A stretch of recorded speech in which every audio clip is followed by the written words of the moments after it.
আসসালামু আলাইকুম শিক্ষার্থীবৃন্দ। আশা করি আপনারা সবাই ভালো আছেন। আজকে আমি পরিচয় করে দিই। আমার স্নেহের শিক্ষার্থী মোহাম্মদ ইমরান হোসেন, সে কিন্তু এবার এসএসসি পরীক্ষার্থী। আজকে সে পদার্থবিজ্ঞানের মূলত একটি বিষয় নিয়ে ক্লাস নেবে, সেটি হচ্ছে স্থির তড়িৎ, দশম অধ্যায়ের। আসসালামু আলাইকুম এভরিওয়ান, আমি মোহাম্মদ ইমরান হাসান।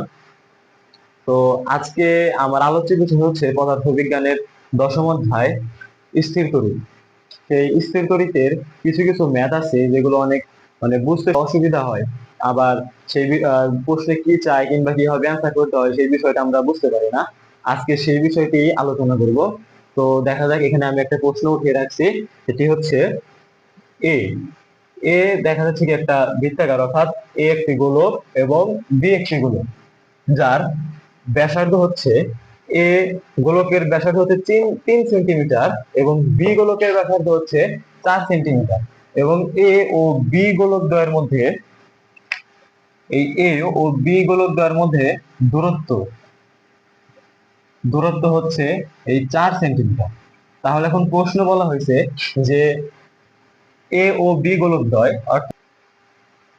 তো এ ও বি গোলকদ্বয় যদি স্পর্শ করানো হয়, অর্থাৎ স্পর্শ, এই এ গোলক এবং বি গোলক যদি দুটো যদি লাগানো হয়, তাহলে এদের মধ্যকার বলের কিরূপ পরিবর্তন হবে। এখন প্রশ্ন আমাদেরকে বুঝতে হবে যে বলা হয়েছে কি কিরূপ পরিবর্তন হবে। তাহলে এই জায়গায় এই এ এবং বি গোলক এই অবস্থায়, সাম্য অবস্থায় থাকায়, যে এর মধ্যে মধ্যকার বল আছে সেই বলটি বের করতে হবে এবং স্পর্শ করানোর পরে মধ্যকার বলটি বের করতে হবে। তাহলে যদি আমরা অঙ্কটি সমাধান করি, তাহলে দেওয়া আছে,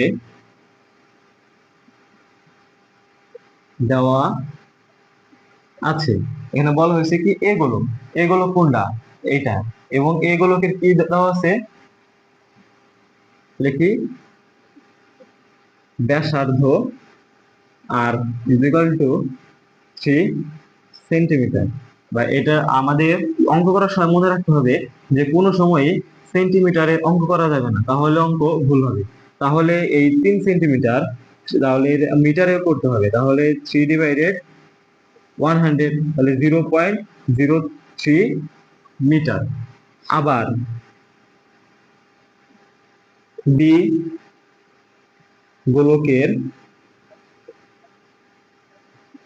ব্যাসার্ধ আর টু ইজিক্যাল টু, এটা আর ওয়ান ধরে নেই, আর টু ইজিক্যাল টু কত, 4 সেন্টিমিটার। তাহলে 4 সেন্টিমিটার সেই অনুরূপ ভাবে 4/100 ইজিক্যাল টু 0.04 মিটার। এবং এ ও বি গোলক দ্বয়ের মোট দূরত্ব, তাহলে ডি ইজিক্যাল টু, এই যে 4 মিটার এবং 3 সেন্টিমিটার ও 4 সেন্টিমিটার, এটা সব যোগ করতে হবে। তাহলে 4 + 0.03 + 0.04 মিটার, এটা যদি যোগ করা হয়, তাহলে 4 + 0.03 + 0.04 4.07 মিটার। এখন এ গোলকের চার্জ হচ্ছে -10 কুলম্ব এবং বি গোলকের চার্জ হচ্ছে +31 কুলম্ব। যেহেতু আমাদের বল নির্ণয় করতে হবে, তাহলে আমাদের যে কি কি আমরা বল নির্ণয়ের সূত্র অনুসারে জানি যে F = K * Q1 Q2 / d²। আমরা এই জায়গায় Q1 আছে, এই যে এটা হচ্ছে Q1, Q2 হচ্ছে যে 31, এটা হচ্ছে Q2, আর ডি তো আমরা বাহির করছি যে 4.07 মিটার। তাহলে আমাদের সবই আছে। আর কে এর মান তো আমাদের মুখস্থ, 9 × 10⁹ newton metre square coulomb inverse 2। তাহলে যদি আমরা এদের মধ্যকার বল নির্ণয় করি, তাহলে আমরা জানি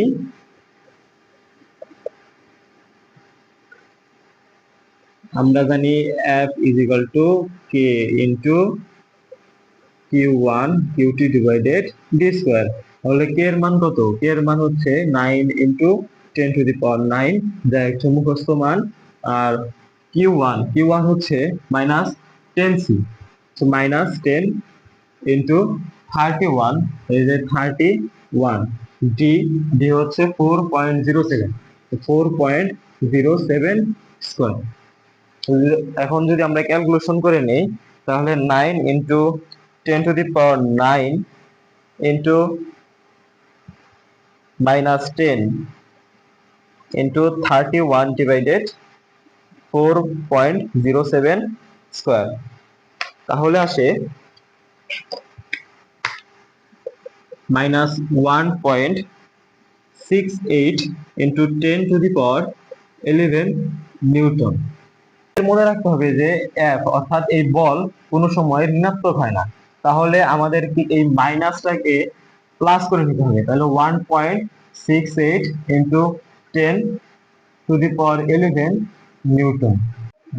এখন আমরা F1 এর মান 1.68 ইন্টু 10⁻11 নিউটন আমরা পেয়ে গেছি। তাহলে প্রশ্নে আবার বলা আছে যে যদি গোলকদ্বয় স্পর্শ করানো হয়, অর্থাৎ যদি গোলকদ্বয়ের যে স্পর্শ কথাটা উল্লেখ আছে, তাহলে আমাদের এই এ গোলক এবং বি গোলকটিকে স্পর্শ করাতে হবে।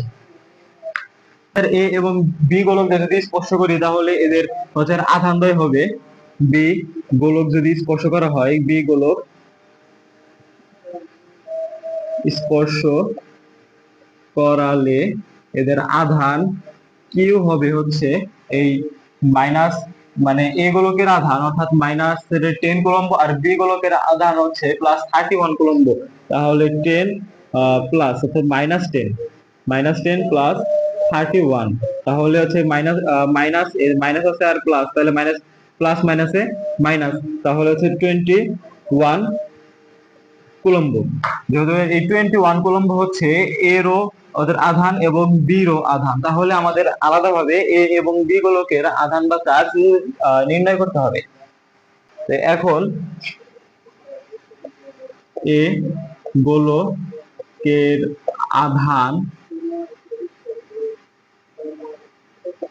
হবে যে কিউ আমরা পাইলাম হচ্ছে, এই জায়গায় লিখে নেই Q prime is equal to 21 coulomb. তাহলে কিউ প্রাইম এই জায়গায় হবে কিউ প্রাইম ইনটু এই ব্যাসার্ধকে গিয়ে আমরা কি ধরছিলাম R1, তাহলে এই R1 আর এই জায়গায় R1 plus R2, R1 plus যদি R2 করি, তাহলে আমাদের কিউ1 21 ইন্টু R1 এর মান হচ্ছে 3, আর 3 প্লাস 4, তাহলে মান দাঁড়ায় হচ্ছে 9 কুলম্ব। 9 কুলম্ব। ঠিক অনুরূপ ভাবে একই ভাবে যদি আমরা বি গোলকের আধান নির্ণয় করি, তাহলে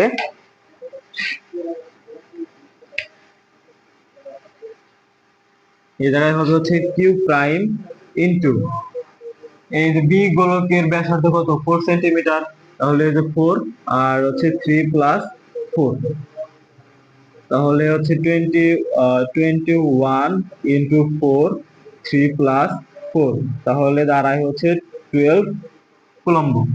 এখন যদি এই এ গোলকের পাইছিলাম হচ্ছে এ 9 কুলম্ব আর বি হলো 12 কুলম্ব। এখন যদি এ এবং বি গোলক যদি যোগ করা হয়, তাহলে দেখা যাবে যে সেই দুটি গোলকদ্বয়ের আধান হবে 21 কুলম্ব। এখন আমরা আমাদের বল নির্ণয় করতে লাগে হচ্ছে দুটি আধান, অর্থাৎ এ এবং বি গোলকের স্পর্শ করানোর পরে আধান এবং এর মধ্যবর্তী দূরত্ব পাইছি আমরা 4.07 সেন্টিমিটার। তাহলে আমরা স্পর্শ করানোর পরে হচ্ছে এই যেহেতু বন্ধকার বলের পরিবর্তন চাইছে, তাহলে আমরা লিখি যে আমরা জানি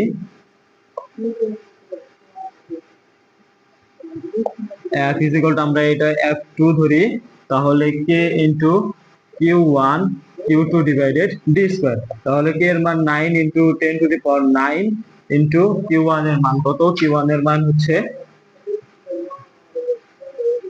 9 ইন্টু Q2 এর মান হচ্ছে 12, আর ডি হচ্ছে যে 4.07 হোল স্কয়ার।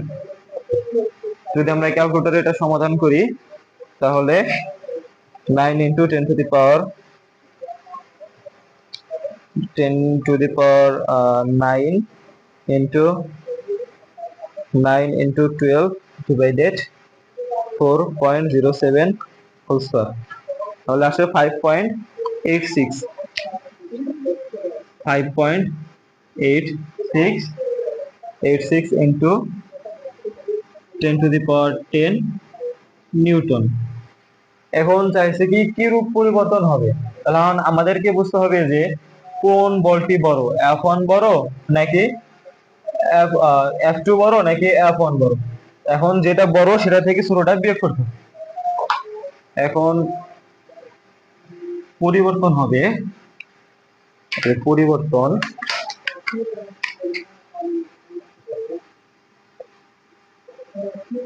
পরিবর্তন যেহেতু F1 বড়, তাই হচ্ছে 1.68 into 10 to the power 11 minus 5.86 into 10 to the power 10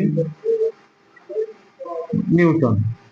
তাহলে যদি আমরা ক্যালকুলেশন করি তাহলে 1.68 into 10 to the power 11 minus 5.86 into 10 to the power 10, তাহলে দাঁড়ায় হচ্ছে 1.094 into 10 to the power 11 Newton. এটি হচ্ছে অ্যান্সার। আচ্ছা, এখন আরেকটি প্রশ্ন হচ্ছে এ গোলক এবং বি গোলক, এ গোলকের চার্জ হচ্ছে 60 আর বি গোলকের চার্জ হচ্ছে 30 এবং এ এবং বি গোলকের মধ্যবর্তী দূরত্ব অর্থাৎ এদের 1 মিটার, এটা হচ্ছে মধ্যবর্তী দূরত্ব ডি। আর প্রশ্নে বলা হয়েছে যে এ এবং বি গোলক দ্বয়ের আকর্ষণ বা বিকর্ষণ বল কত। তাহলে আমাদের যদি এটার অঙ্কটা করতে যাই তাহলে আমাদের প্রথমে লিখতে হবে দেওয়া আছে এই এ গোলকের চার্জ বা আধান, তাহলে এ গোলকের charge Q A is equal to 60 coulomb আর বি গোলকের চার্জ বা আধান Q B is equal to 30 coulomb.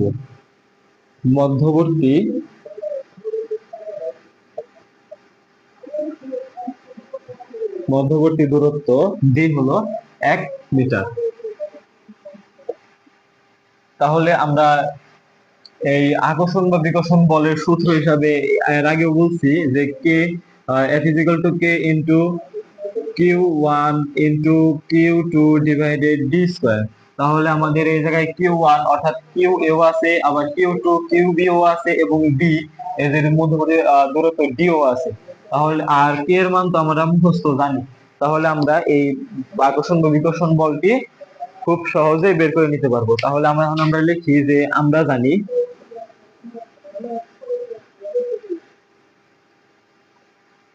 জানি F is equal to K into QA into QB divided D square।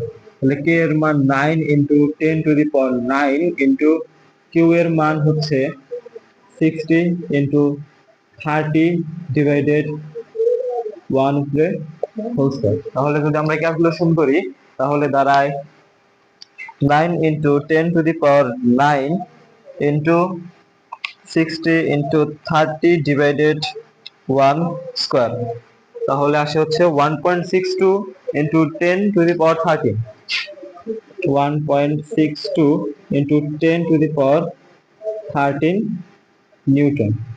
এই জায়গায় কিন্তু একটা কথা বলা আছে যে আকর্ষণ বা বিকর্ষণ বল। এখন আমাদের মনে রাখতে হবে যদি দুটি গোলক থাকে এবং তাদের চার্জ যদি একই থাকে অর্থাৎ যদি প্লাস প্লাস থাকে তাহলে এটি হবে বিকর্ষণ, কারণ আমরা জানি যে একই ধরনের চার্জ একে অপরকে বিকর্ষণ করে। আর যদি প্লাসের একটা প্লাস এবং যদি আরেকটা মাইনাস থাকে তাহলে এটি হবে আকর্ষণ। যেহেতু এ গোলকের চার্জ হচ্ছে ধনাত্মক এবং বি গোলকের চার্জও ধনাত্মক, তো ধনাত্মক ধনাত্মক পরস্পরকে কি করবে, বিকর্ষণ করবে, অতএব বিকর্ষণ বল। বিকর্ষণ বল F is equal to 1.62 into 10 to the power 13 Newton. এই ছিল আজকে আমাদের আলোচনার বিষয়, অর্থাৎ এই স্থির তড়িতের অধ্যায়ের যে বল সংক্রান্ত যে সৃজনশীল থাকে সেই ম্যাথ গুলো করার। এর পরবর্তী ক্লাসে আমরা তড়িৎ তীব্রতা, তারপরে হচ্ছে নিরপেক্ষতা, এগুলো সম্পর্কে আলোচনা করব। আমাদের সাথেই থাকুন এবং সাবস্ক্রাইব করুন।